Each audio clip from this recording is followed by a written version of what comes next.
And it looks like I'm live. Just gonna wait for some people to jump in.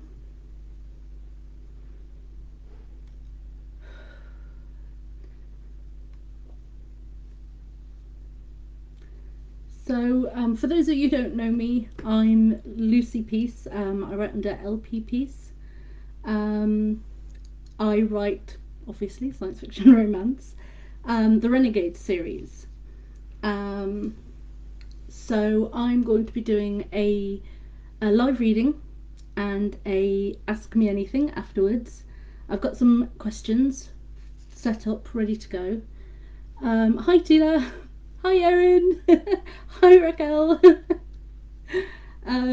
So these are my books. That's The Mercenary's Dawn, book 1 in the Renegade series. In case you can't tell, I'm terrified. I'm absolutely so nervous right now. Never done anything like this before, and I'm not massively comfortable speaking publicly, so bear with me while I remember to breathe. I'm going to be reading the first chapter from my next book, The Bounty Hunter's Honour, and that is the cover for you here, if you haven't already seen it. Hi Helen. Thank you Raquel. It doesn't feel like it. And if you want to know what the Bounty Hunter's Honour looks like when I'm out of printer ink, he's pink. Okay, so I'm going to minimize this screen because otherwise I'm going to end up looking over here where I'm on. Oh yeah, and I just realised I can't minimize the screen because otherwise I won't see your comments. So, okay. Has anybody got any questions they'd like to ask me before I start?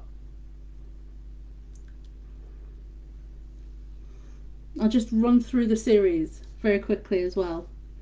So, the Bounty Hunter's Honour, the Renegade series is set 300 odd years into the future, and Earth has kind of locked down the system because there's been attempts to invade, and every now and then a slave ship will jump in, and because we've colonized Mars and people go from Earth to Mars all the time, slave ships will jump in, grab a bunch of ships, jump out again, and sell people on the slave market. So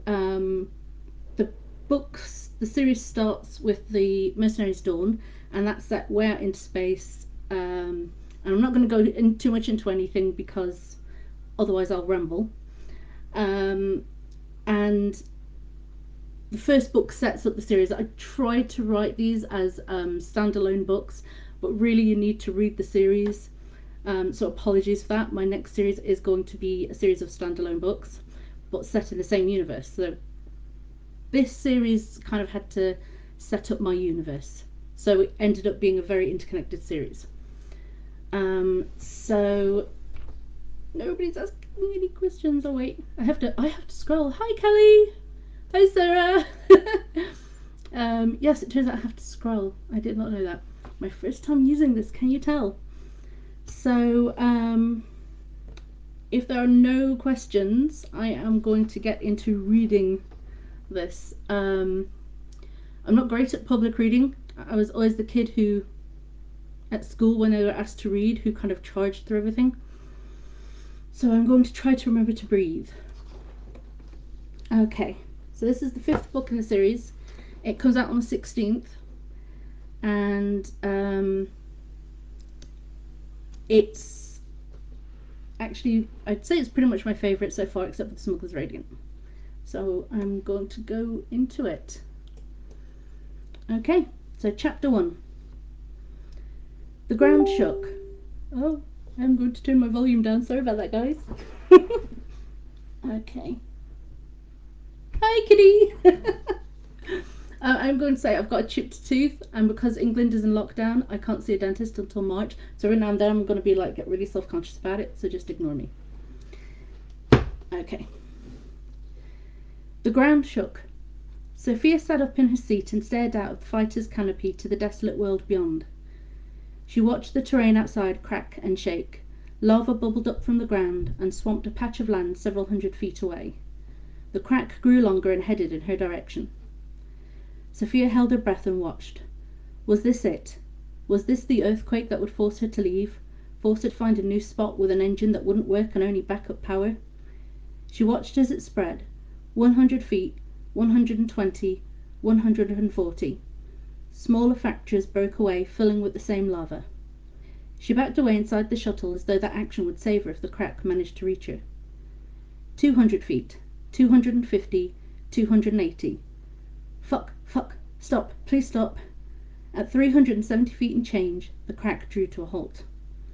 Mustafar was barely habitable and covered in lava, but unlike the lair world of the Dark Sith Lord, there were zero cool structures, nor were Jedi Knights having epic battles down the many rivers of lava covering the planet. I am going to mess up a lot, apologies. It rained and there was air, but there were also places where the mantle was so thin, even the slightest tectonic activity broke it apart. Sophia had the misfortune of landing on the edge of one such area. I'm going to keep checking comments. Hi, Janet. Hi, Kelly. I'm excited. I am excited. I'm terrified, but I'm excited. And I'm beginning to calm down a bit, you may have noticed. She waited for a few minutes more, her breath shallow, sweat running down her back despite the conditioned air within her raptor. The shaking didn't restart. The ground beyond the immense plateau she'd landed on didn't give way to the bubbling lava sea beneath. Well, good morning to you too, Sophia said to the patch of ground. She dumped the thermal blanket to the floor at her side. She'd have been on Mustafar for around 2 weeks, though if she went from the fast spin of the moon, it was more like 3 months. I am going to mess up a lot. Mustafar was cool in its own way, not temperature-wise. Being outside of the temperature-controlled fighter was the worst. She felt like she was slowly melting into the planet, one drip of sweat at a time. Sophia was an aficionado of the Jedi and Sith. She loved pop culture from the turn of the 20th to the 21st century, so it was a novelty to being on a planet like this. That novelty always wore off about 2 minutes after she unhooked the canopy and stepped out onto the planet. Taking a deep breath, which is really good advice, Sophia released it in a silent bid for a good day. It wasn't really morning. Well, for the planet it was, but for her she'd already been up for hours. This was her third sunrise in roughly 15 hours since her day began. Mustafar was on a fast spin as it orbited a larger and even less habitable planet. It had been her only choice after her raptor was hit in battle and her engines failed to work correctly. It was a miracle she'd been able to jump out at all, let alone get as far as she did. Accessing one of the fighter's hidden panels, Sophia pulled out another ration bar and unwrapped it. She looked at it squarely and what she'd decided was its eye. I'm going to take a bit of water here because my mouth is drying up.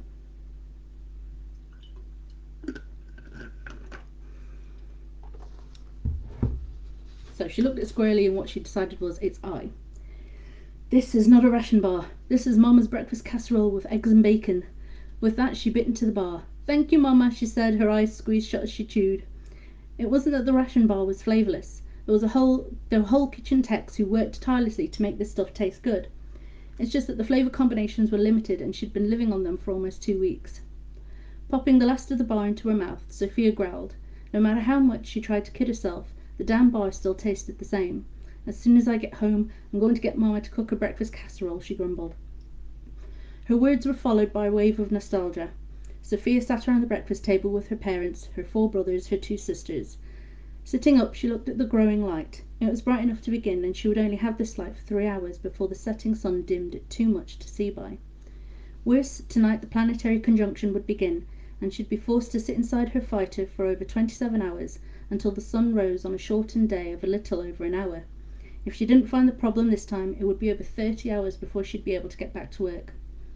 Zipping her flight suit up, Sophia placed the filter over her nose and mouth and hit the canopy release.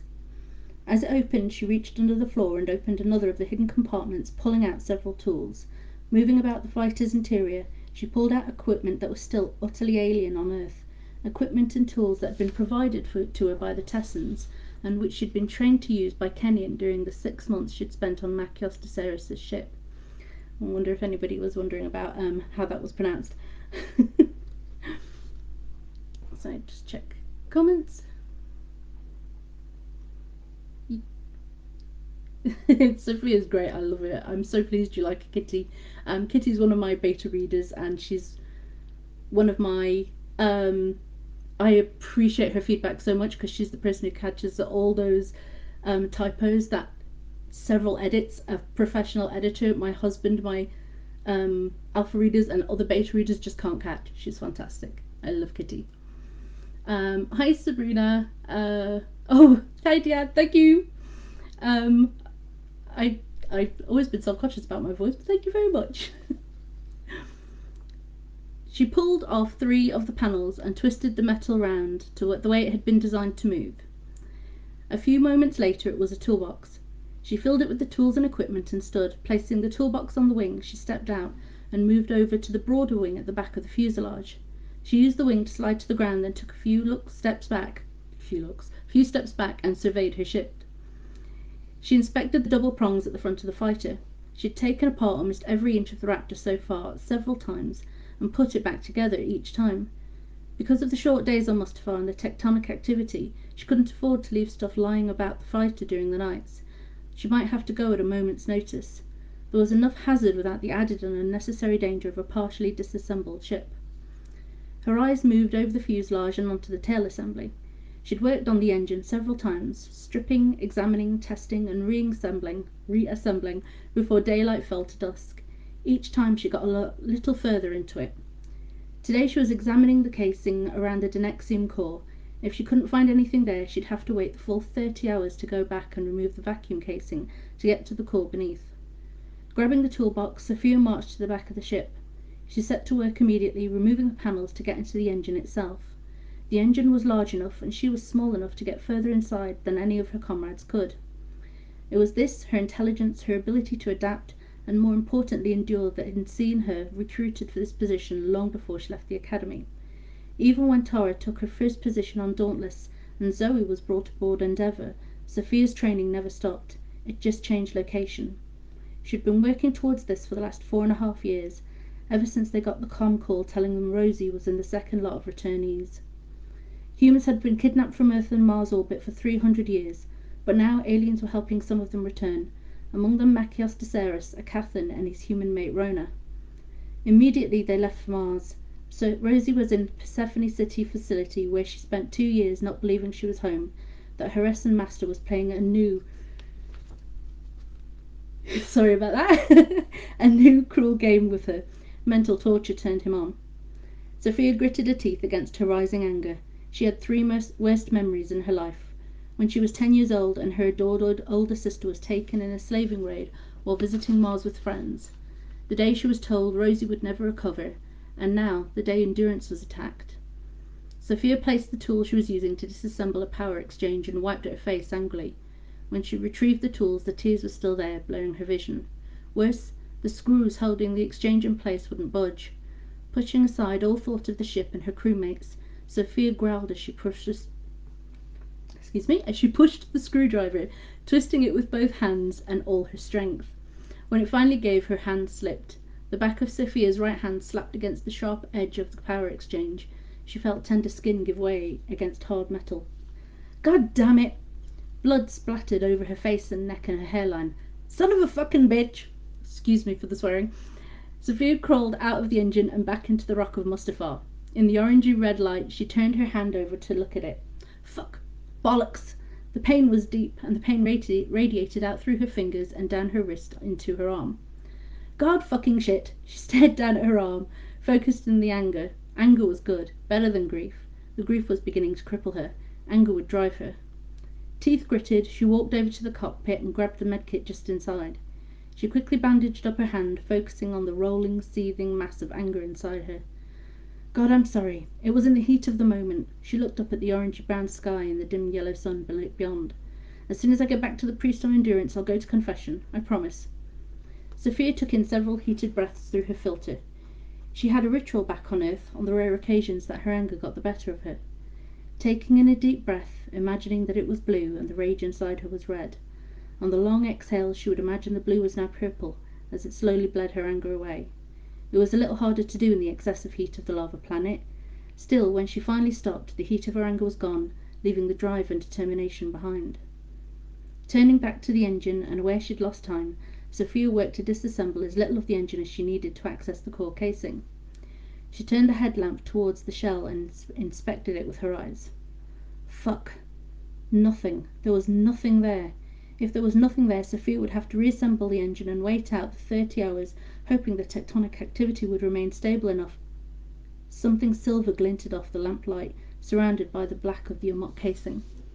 It was small, barely there, hidden around one edge. Sophia reached up and felt energy prickle her fingers before she came close to it. Something powerful had latched onto the Something powerful had latched onto the amok casing surrounding the Denexium. But how? Feeling out the engine, she groped around the casing until she felt the beginning of the funnel for the thruster exhaust. Somehow this little alien doohickey had been shot through the exhaust funnel without leaving a single mark. Sophia shook her head in disbelief. What were the chances? But this was much better news. While the engine was difficult to disassemble and reassemble, the exhaust was a piece of piss. Sophia shimmied out of the engine and walked over to the exhaust funnel. In a few minutes she had the funnel off and was hanging awkwardly from the rear assembly in the engine space, with an alien tablet device in her hands. The alien device was small and silver, and it had several nasty sharp prongs coming from the surface, one of which had barely managed to pierce the casing. The energy readings coming from it had destabilized her engine when she jumped out of the battle. It caused her to go off course and land on this godforsaken and utterly cool planet. The vacuum chamber was also compromised. That accounted for the engine failure on entry to the planet. It was only the emergency backup power source and her skill as a pilot that had seen her land. Sophia used the tablet to access the controls of the device. According to the specs that flowed across the screen a moment later, its job was to disrupt the power exchanger. Sophia looked down at the slot with the power exchanger plugged into the amok casing and the radiant beyond. 4 inches to the left, and she wouldn't have been able to jump out from the battle at all. "Well, you're just a little son of a bitch, aren't you?" she said in a cheery voice. "Let's turn you off." She felt the energy dissipate as soon as the device powered down. She removed it, digging it out of the casing, and used a spool of pure mott and one of the tools she'd been provided to patch up the small hole. The sun was nearing the planet's horizon as she shimmied back into the engine and reassembled it. By the time she was done, the sun kissed the lava flows and added a yellow shimmer to the planet's red and orange molten landscape. Running to the cockpit, she jumped inside and set the casing to expel the air, restoring the core vacuum before, fingers crossed and a prayer on her lips, she turned the engine on. I have a blank page here for some reason. There we go. It thundered to life with the roar of a lion. "Woohoo!" Sophia stood. "Thank you, Lord!" she screamed up at the desolate Mustafa sky. "Time to go!" With that, she took the wing back to the ground and gathered up her tools, dumping them back into the cockpit. She grabbed the water filter bottle and ran over to the small stream that had been her one source of water on the planet, and the only reason she'd stayed so close to the threat of the lava. The water was warm here, but not too hot. Still, Sophia filled the canteen carefully. She quickly took care of business. Standing, she was ready to go. She took a step back towards the ship, then stopped and turned back to the water. She'd been careful about not touching the water while here, letting the filter take care of any issues. But now she was leaving, there was something she'd wanted to do since arriving. Sophia put her index finger in her mouth and scrubbed her cheeks, the roof of her mouth, her tongue, and gums to dislodge as much cellular matter as possible. When she was done, she moved her tongue, her mouth creating saliva. Then, leaning over the water, she spat into it. She watched as the spit disappeared into the water and grinned. "Someday," she announced to the planet, "all life on this planet will be descended from this sexy piece of ass." She slapped said ass. "You are welcome, Mustafa." With that, she turned and headed back to the fighter. "I'm going to go into cryo and get them to wake me up in 1,000,000 years so I can be a goddess here. You remember that name, Mustafa." Beyond the thick rock the raptor was parked on, the thinner mantle crust cracked suddenly. The rumble that followed filled the void of sound Sophia had gotten used to. Fuck. She took off, running towards the raptor as the whole mantle suddenly disappeared under the lava, which boiled and spat as though enraged to her act. She climbed up the ring and hit the canopy button even before she'd taken a seat. The solid amok canopy closed, the screens lighting up to show the view outside.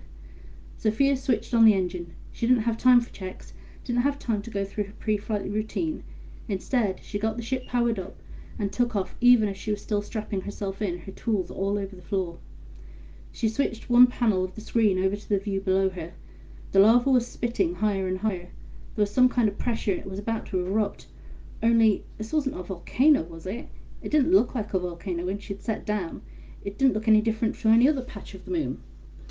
But she had no idea what was going on under the mantle, under the thin surface of the planet. As she watched, a massive stream of lava erupted over 100 feet away, reaching the same height as the raptor, and then exceeding it by several 100 feet. She was using the atmospheric engines. She hesitated, weighing the impact activating FTL in atmosphere would have against humanity's fate. When another massive plume of lava erupted, this one much closer, Sophia triggered the FTL engine and jumped. I'm going to take a break here. I'm going to have a look through the comments, and then we will get to the second part, which is Ronan's bit. We'll just keep up. Okay, got plenty of time. How is everybody doing? So she is. I meant to do a warning. Yes, there will be a lot of F-bombs in this because Sophia swears a lot. Oh, thank you, Kitty. I tried to make everything feel as real as possible. Genetic material, yep. Thank you, Raquel.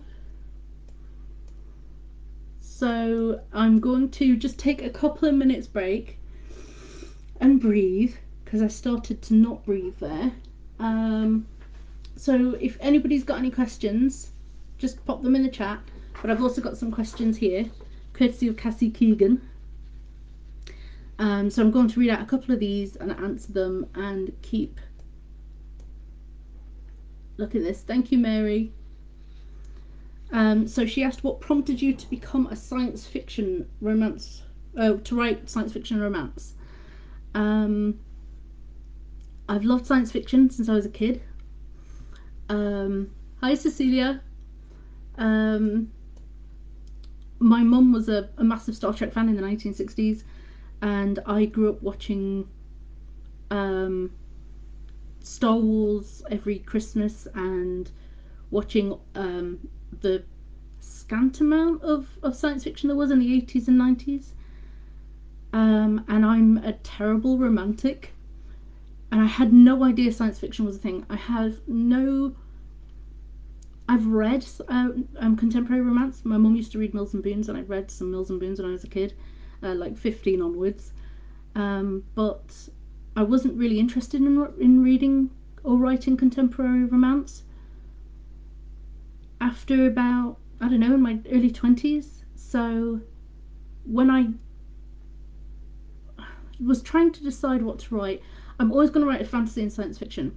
So when I was trying to decide what to write, I came across Alana Khan's Tsar, and I read that, and I bought Kindle Unlimited almost straight away, and then I started reading Zoe Draven and her Warriors of Luxuria, which then of course went on to her other series, which I absolutely loved.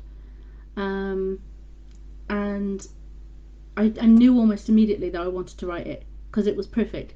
It allows me to write science fiction and indulge in my overly soft romantic side. So that was that.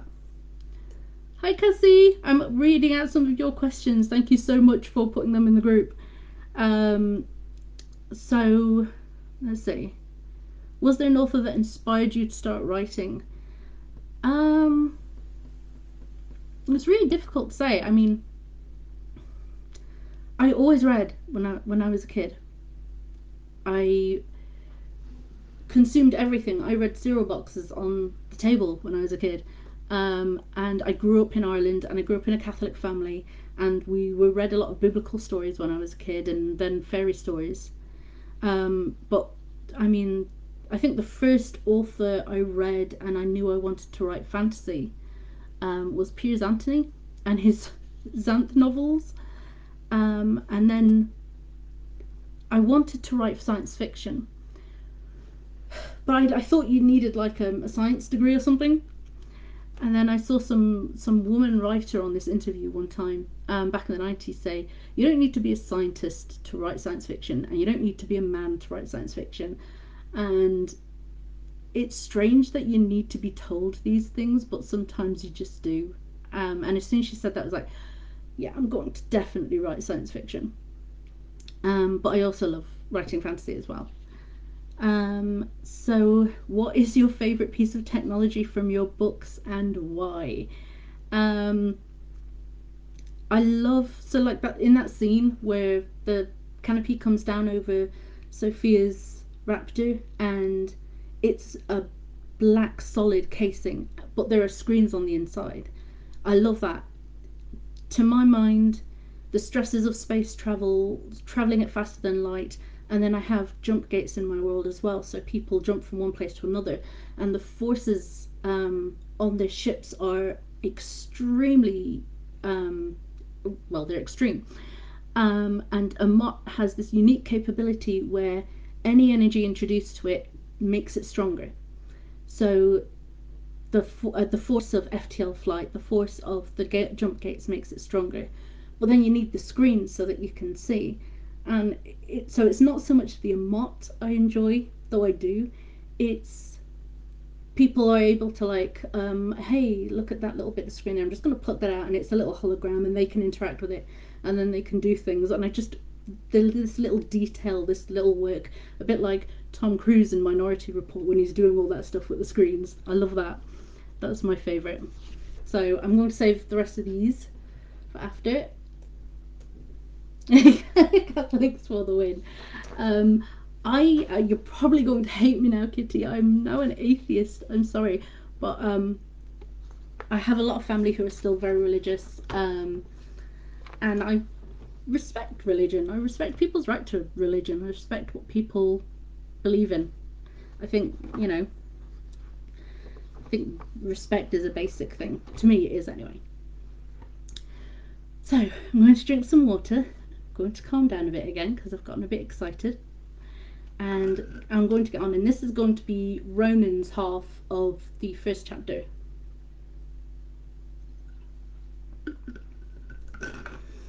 So, okay.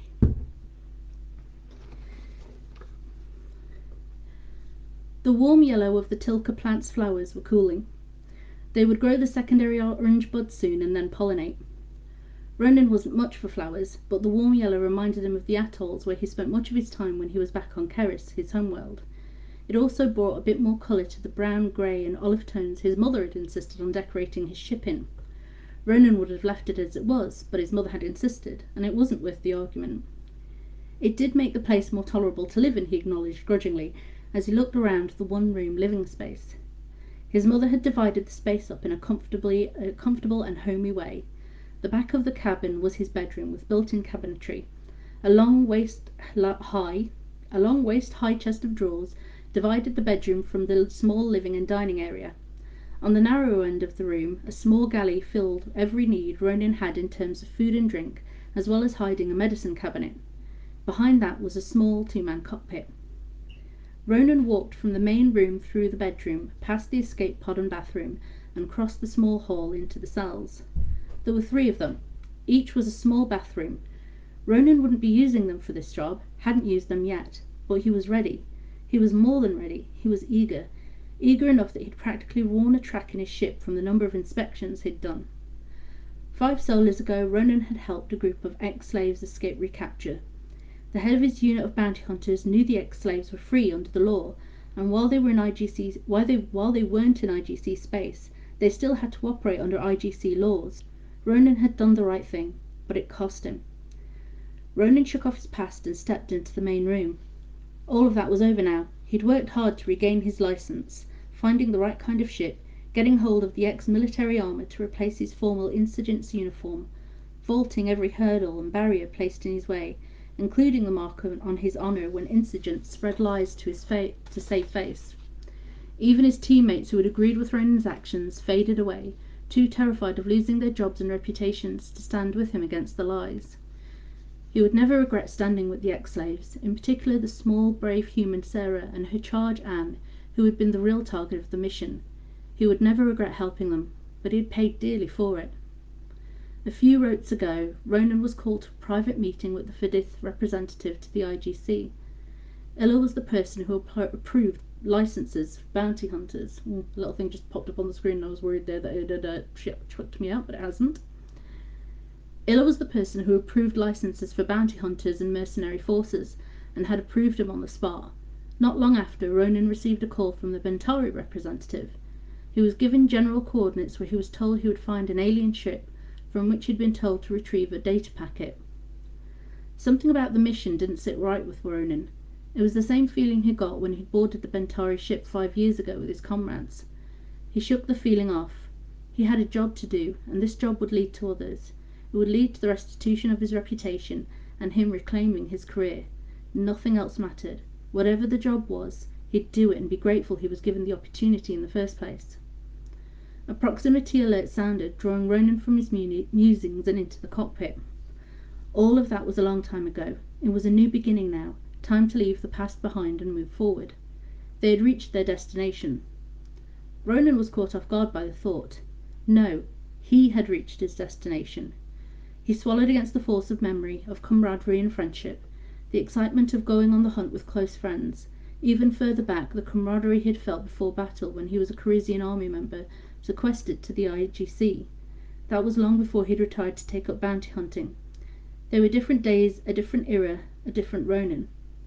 No matter how much he tried to shake off the past, it wasn't done with him today. It haunted his steps, tainted his memories, and cast shadows on his future. Being here, a moment so familiar to him carried the weight of his past.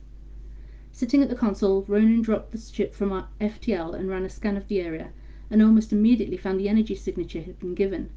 It was a dampening field, he realised. He brought up the section of space on the view screen and zeroed in on the source of the dampening field. The ship was huge. It was made from unadorned amot that barely reflected the light of the stars around it. According to the scans, the radiant energy was active, but while there was reserve power, the ship wasn't getting nearly enough power to anything but basic systems. Ronan studied the ship but didn't recognise the silhouette, something he'd been trained for in the military. It was an awkward shape, built for space, but the aesthetic was clunky, at least on the outside. Ronan pinged the ship. Nothing came back. No data, no idea what race had built this ship. A sense of unease rose. If there was... Excuse me, just about to burp. Pardon. A sense of unease rose. It had been there since his meeting with Allah, then Hekalian. It was too neat that his license had been restored at the exact same time Dar came back with this job. Now the lack of information from a basic ping. Ronan charted a course around the ship, making sure to keep his distance. He observed the ship from every angle. There were no markings of the registry, no name printed on the side, but there were holes in the hull. The vessel had been attacked by boarding pods, an army of them from the myriad wounds to its flanks. His sense of unease increased. On the other hand, he had found the forward docking bay. He approached it, sending an automatic docking request in a variety of languages. It was a Marin that triggered the hookup between ships' systems. The alien ship took control and Ronan watched, his sense of foreboding clawing up his throat. Something was wrong with this job. The thick Amot doors opened and Vinaya glided inside, sitting down next to two Amot shuttles. Powering down the ship, Ronan stood and walked into the main living space. To his right was a wardrobe where he kept his ex-military armour. Beyond that was the escape pod which sat next to the small facilities. He approached the wardrobe and opened it. He saw the matte black suit inside and grinned. This had been his best purchase. He quickly donned the suit, noting how it stretched and conformed to his shape. When he placed the helmet over his head, a light came on inside. User, Ronan Dosh Ventus. User confirmed. Applying settings. Everything in the suit confirmed to Ronan's preferred settings. The armoured suit would relay sensory information back to him, set a comfortable temperature, and a dozen other jobs and 100 functions. This suit had been the best in Parisian military tech right up until the latest model came out 2 solos before. Ronan would kill to get his hands on one of the new suits, but this was the next best thing. His mother, one of the cheap designers, offered whole... Excuse me, I need to get more water, my mouth is drying out.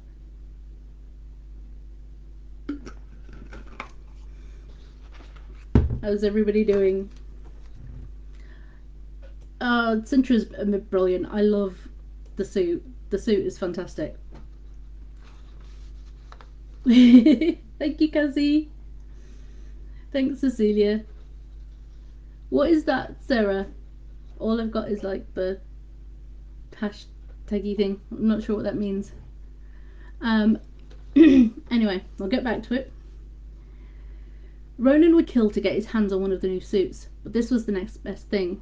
His mother, one of the chief designers, offered to get hold of more suits so that he could build a staff, but Ronan didn't trust anyone enough to work with them again. He had been betrayed by his insurgents team. He'd never give another person the chance to do the same again. Ronan walked out of the room, down the hall and stairs, and into the cargo bay. The ship's bottom was divided into 4 chambers: a secret storage compartment near the cargo ramp, the bay itself, and a storage area. Beyond that was the access to the 2-story engine room. Ronan went into the storage area, which housed many of his personal effects, and went to the munitions cabinet. A few meters later, he was armed and lowering the ramp into the storage ship, carrying a bag of tools and tricks. The alien docking bay was large and bright, and decorated in light greys, silvers, and beige. The 2 marked shuttles sitting within seemed almost out of place there. Turning, he walked to the exit, the doors opening automatically. Beyond, the hall was decorated in the exact same colour scheme. The ship seemed to be running on backup power. The docking bay's bright lights dimmed behind him, and the hall lit up as he stepped through. Perhaps the backup generators had been going longer than they were supposed to. Ronan walked through the halls, observing everything, looking for a logical idea of how the ship was laid out. He needed stairs or a lift to take him to the bridge, which, he assumed, was on the top floor. He came to a junction. The long hall continued in front of him. To one side the hall turned left.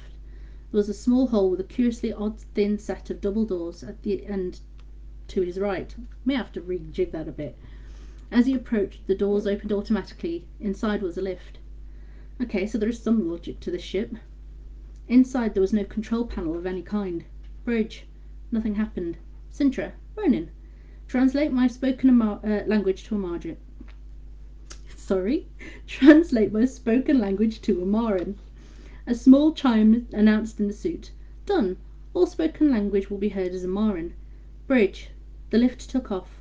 According to the momentary disorientation Ronan always felt within a lift, it was going up. When the doors opened, there was a set of 8 steps in front of him. Beyond that he could see a walkway either side of the raised dais. He went up the steps and saw seats at consoles around the platform. He walked around them and took another 2 steps up the platform, upon which stood a flat view screen.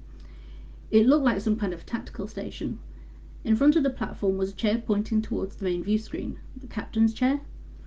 The front of the bridge was curved. 2 consoles in front of the captain's chair also faced the view screen, and 2 more platforms conformed to the curves. Can tell I'm, tripping over my tongue now. Those faced out into the bridge, away from the screen.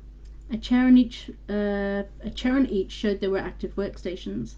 Except they weren't active. Nothing here was. The ship was abandoned, yet it felt like any moment the crew would be back. Whoever they were, whatever race they were, they would be back. Ronan placed his bag on the tactical station and opened it. He'd have to plug in a power supply to each console in turn to see if he could find the information Dar wanted. It was the work of over 2 Acri, as Ronan took apart workstation after workstation and jerry-rigged it to his power supply, but the data packet wasn't there. He scanned through the ship's specs. Below this room was a briefing room, and across the hall from that the captain's personal quarters. They were good places to start. Putting everything back into his bag, Ronan headed out. That's it. That is chapter 1. I feel like I could have gone on. So, how is everybody doing? 16th cannot come fast enough. Thank you, Helen. I can't wait for it to happen as well. It's really weird because it's the first thing I've written, released, completed, and it's kind of emotional getting to the end of a series and saying goodbye to this little corner, this little renegades bit of the world. So, but I really can't wait for you guys to read it. So I've got more of Cassie's questions here. Please ask questions. Anything about the Renegades world, anything about what you want to see coming up, other characters, go ahead and ask anything. So, well, it's an AMA, so ask me anything at all. So in the meantime, I still have questions from Cassie. I'm just checking the time. So it's 10:41. I've got 20 minutes left. So let's see. So how do you decide on how alien to make your main characters?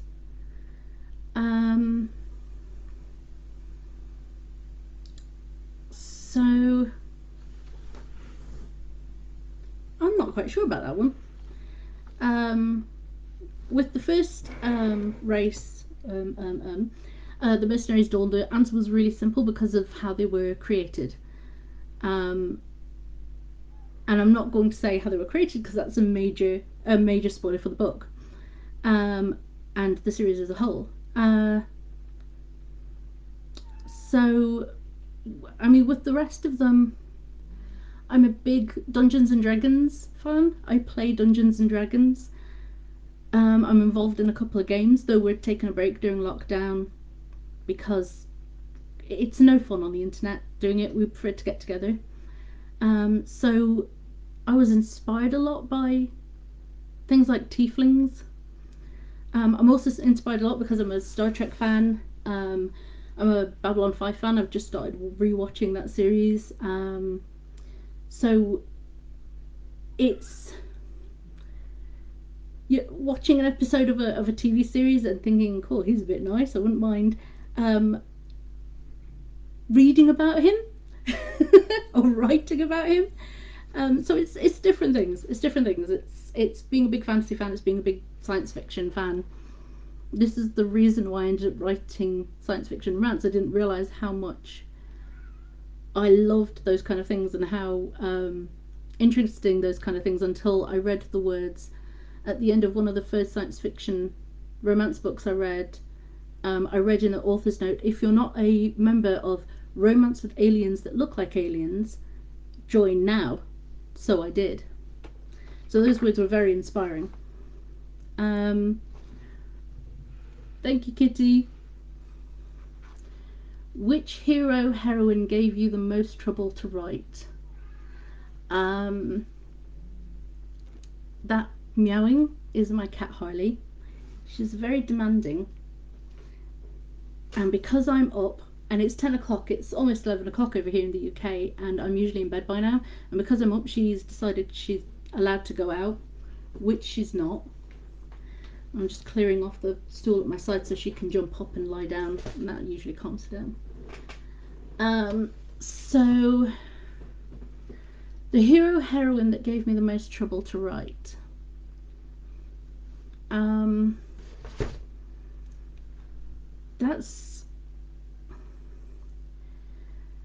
I'd say Denethor was the hardest to write because he was the most aggressive. I'm just going to take a sip of tea from my Finnish mug, which I love.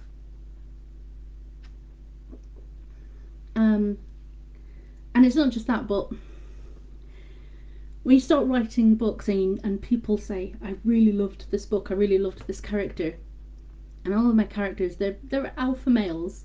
They've all got attitudes to a point, except I'd say perhaps Machios only has an attitude when the people he loves are in danger. And then you think about writing this hugely aggressive, angry character, and it's like, oh, is anybody going to like him? And you kind of want to protect him. It's not that I'm afraid people won't like him, and so I don't want to write it because I want the book to sell. It's not that. It's Denethor as an aggressive git. I love him, and I want to protect him from people's opinions of him.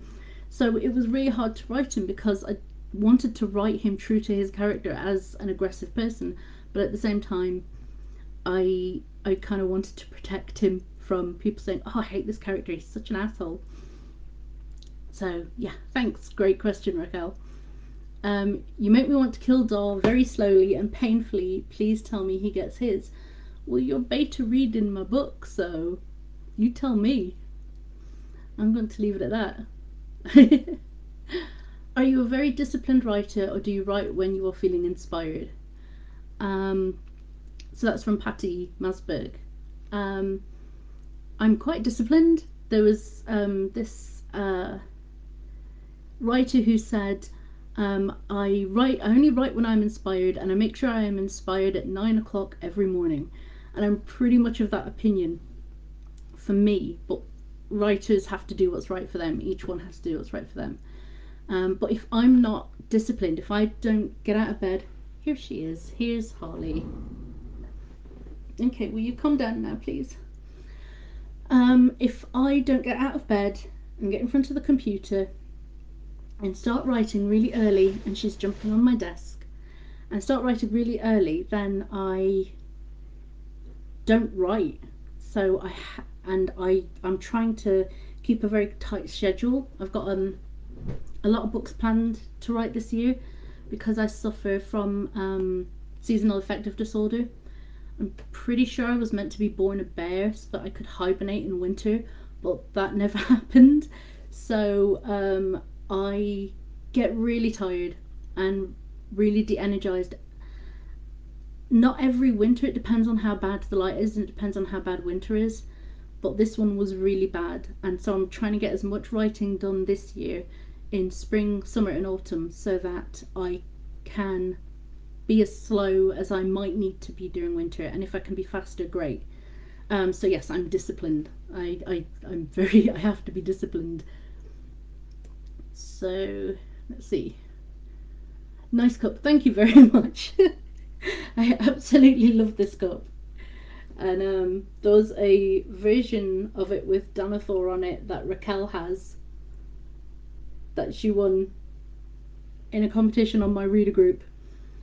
Um, and I really want to get Sam, who does all the art for all of my books, to either draw up a new cover for the Slave's Duty or for the Captain's Promise, so that I can have 6 cups. So I can have a full set of cups, each one with a different hero on. I really love that idea. Hi, Lana.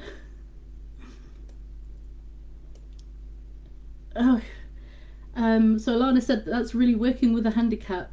It is. I hate seasonal affective disorder. There are some years it barely touches me. So there's something good to be said for global warming. But this year it really hit me hard, and I struggled. I started writing The Bounty Hunter's Honor on the 1st of November. And as an example, on the 1st of November the year before, I started writing The Mercenary's Dawn, and I finished that on the 14th of December. And then I started writing Smuggler's Radiant on the 15th and finished it on the 31st of December. So I blew through that book. But I didn't finish writing The Bounty Hunter's Honor until mid-January. So it really knocked me out this year. Calling me out. So yeah, you're reading my book. If you haven't read the whole thing yet, yeah, I get it. I know. Um, I can't wait to get your feedback though. So I'm going to let you guys ask a few more questions. So we've got 10 minutes left.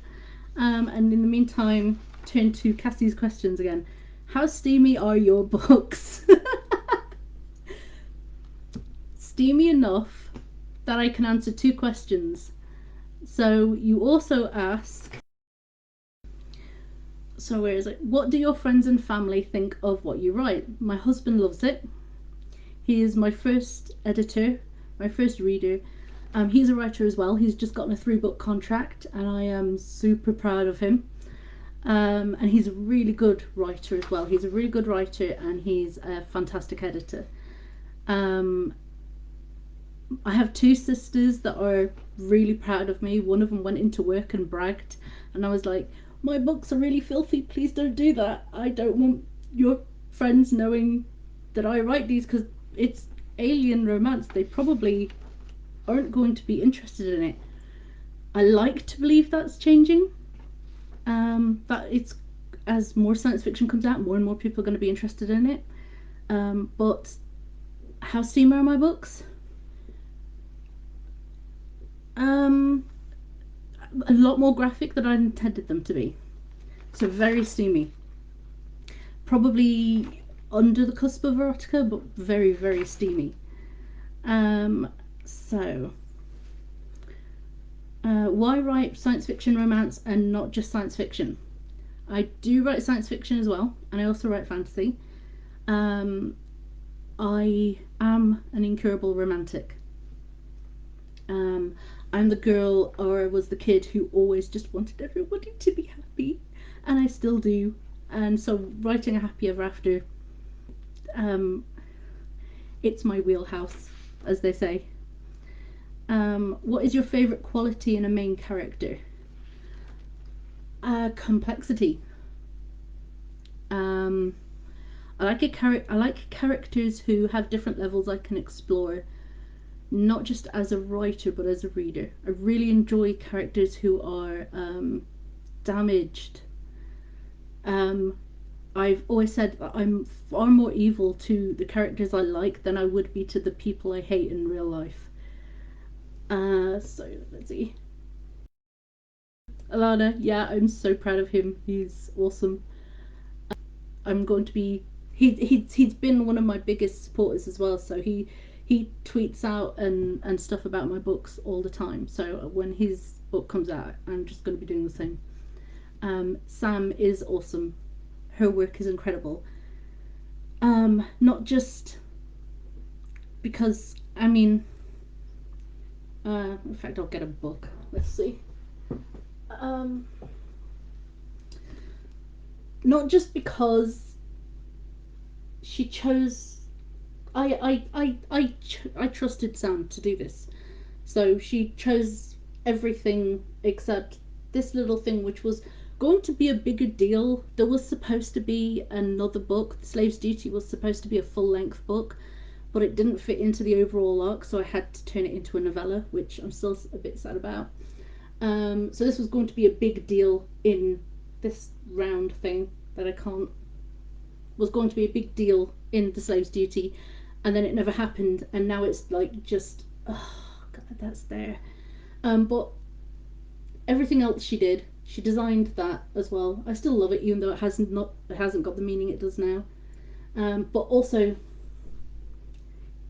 that's Machios. It's not just the way he looks. That smirk is Machios. She has captured each and every single one of them so well, um, and I love it. I love how what a fantastic job she's done on their personalities, on capturing them. Unabashedly proud of yourself.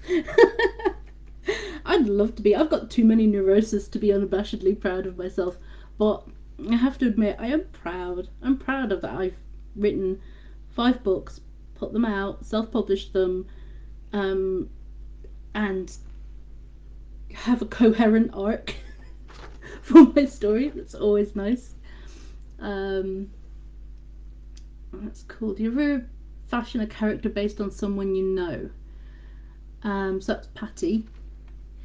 I do. Um, I think all writers do to some extent or another. I don't look at somebody, um, and I'm saying a lot, so I do apologise. I don't look at somebody and think I'm going to take you and put you in a book. If you've seen A Knight's Tale, that part with Paul Bettany's character, I'm going to flay you in fiction. I don't ever do anything like that. It's more like this person has certain characteristics. I kind of write things to shapes. So I write a story to its shape. I feel a shape of a story. Um, the Mercenaries Dawn is the first half of it is them on the planet trying to survive against the Euladon hunters. It's a certain shape of a story, and the characters are certain shapes as well. And I write to fill those shapes, and I get those from people, real life people. And I get some of it from myself as well. A lot of myself is in a lot of the heroines. I can't say that this person in particular inspires this particular character, but there are definitely people I know in each of the characters I write. So it's not a specific thing, but yes. Let's see. Yeah, yeah, a lot of writing and publishing. Self-publishing is really hard. Um, but it at the same time when you hold a copy of your book in your hand for the first time. Don't have any kids, um, so I can't say it's like holding your child, but at the same time it is because this is your creation. It's really weird. How did you get started? I've been thinking about self-publishing for a while. If anybody watches, there's a writer on YouTube called Jenna Moresi, and she does a lot of YouTube videos on writing and self-publishing, and I was watching them religiously.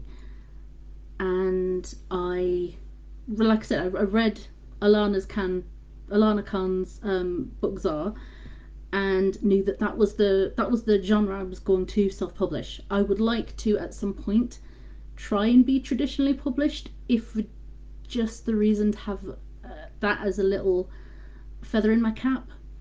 But when it comes to science fiction romance, because there are so few publishers who are publishing it, I really, really wanted to write it.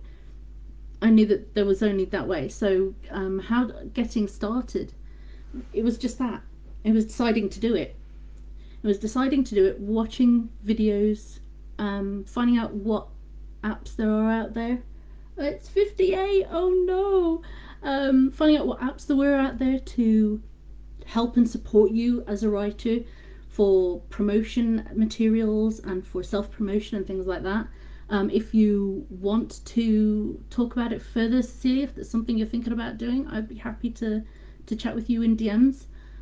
It's 11 o'clock, so probably tomorrow, if that's okay. But yeah, that's it.